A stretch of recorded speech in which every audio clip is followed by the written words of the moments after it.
What's going on, Beamer fans? If this is your first time on Beamer Review, what we do here is showcase the latest BMWs that just hit the market. Today we get the beautiful M4, and along the next coming days we're going to have a lot more M3, M4 footage. So if that's something that you want to stay in tune with, please make sure you guys subscribe right now. Alright, so let's just get right into it. This is the Tanzanite Blue.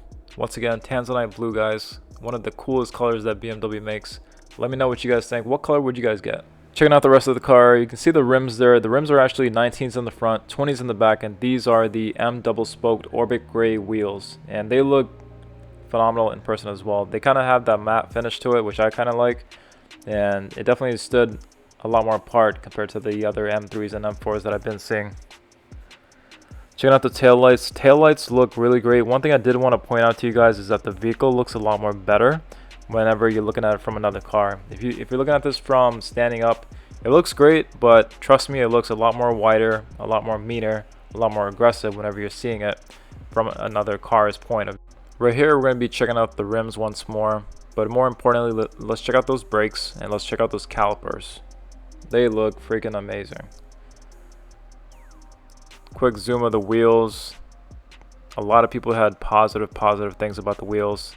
Side gill right there as well. The M4 badge right on the top. Also, this is the non-competition spec. This is just a regular M4. One of my favorite pieces that the M4 and the M3 have are those side skirts. They all have it and they all look great. You can actually look in the back bumper too, nearby the diffuser. We got some side skirt there too, which is great. Makes the whole car look a lot more lower, a lot more aggressive, a lot more wider. Definitely what you want in an M car.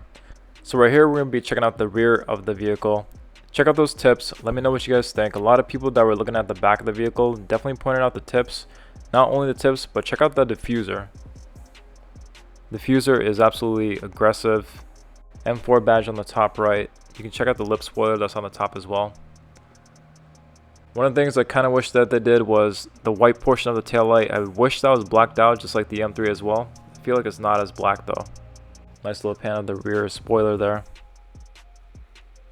Let me know what you guys think about the carbon fiber roof. I know on the build website, whenever you're trying to build the M4 or M3, it kind of gives you the option if you want the sunroof or if you want the carbon fiber roof. Let me know what you guys would probably get. Right here, we'll be checking out probably the top two features of the whole vehicle. The other one being the fact that it's a manual, but more importantly, this vehicle has the M carbon bucket seats and they look freaking amazing. I did get a chance to sit down in the seats about probably 2 to 3 times. My opinion on it, it does start to get uncomfortable after about sitting there for about 20 to 25 minutes. I believe if you're on a track, this is exactly what you'd want though, which is great. But down in the comment box below, let me know if you guys would get your M4 or M3 with the M carbon bucket seats. Let me just look at the price here. I know it does jack up the price a whole lot. And yeah, it definitely does. I'm looking at the spec sheet here. To get the M carbon bucket seats, you're looking to add about $3,800 on top of whatever the vehicle is already priced. Checking out the lower side of the seats, probably one of the coolest features are those handles that are along the sides of the seat. I think it's definitely worth having the handles and these seats, especially for this car, because it's real to drive. Not only that, but this is a manual, so it's going to be quite fun to get this car sideways. I'm pretty sure your passenger will be needing those handles. Right here, we're actually checking out the back of the seat, which is probably one of the coolest features of the whole car. Look at the whole back is completely carbon. There's also holes along the sides there and holes along the top to save weight and just add to the overall design. But the carbon fiber in these seats, the way that it looks, absolutely amazing. And while we're checking out the interior of the vehicle, this is the Silverstone black extended merino leather. And right here, we're jumping into the inside to get a closer look at the manual. I've heard nothing but great things about the manual. And thank you BMW. I personally don't drive stick, but I know a lot of BMW loyalists would definitely prefer it. And I think it's really great that BMW is accommodating them too. So shout out to BMW for doing that. Save the manuals. Another quick look at the seats. You can see the Alcantara that's on there too. Steering wheel looks absolutely great. There's also some carbon fiber on the steering wheel too, which is nice.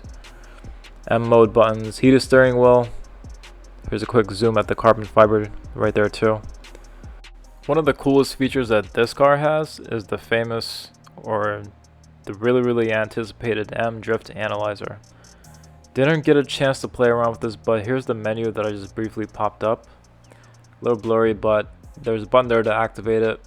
I'd say one of my favorite coolest features that the new M cars are going to come out with is the ability to control how much traction the wheels have.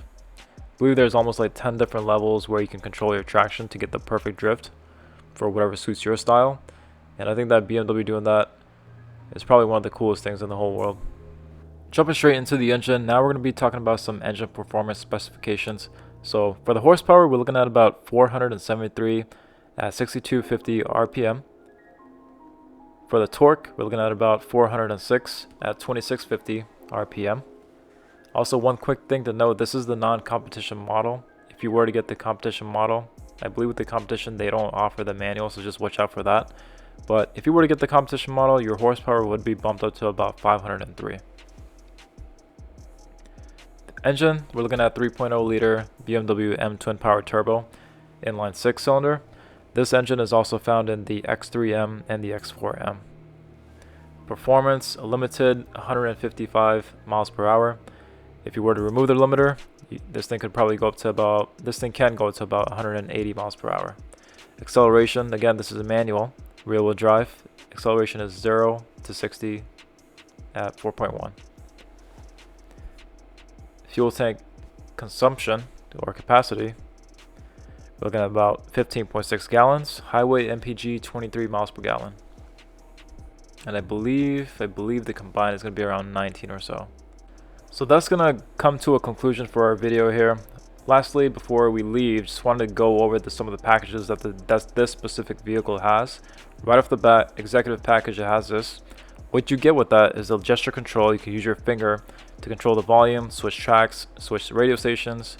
You also get the head-up display. Mind you, with the head-up display, this car is an M car, so you'll get the M head-up display too, which is totally worth having.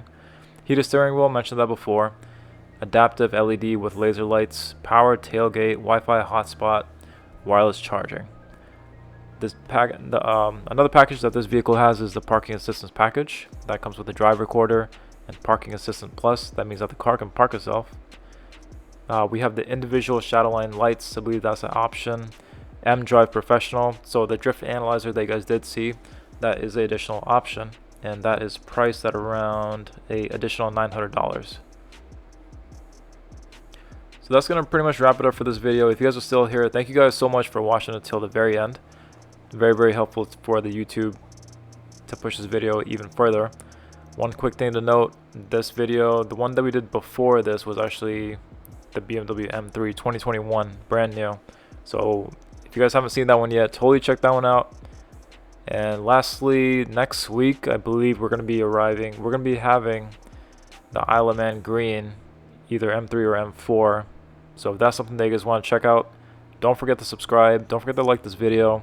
And I hope you guys have a great day. Can't wait till the next one.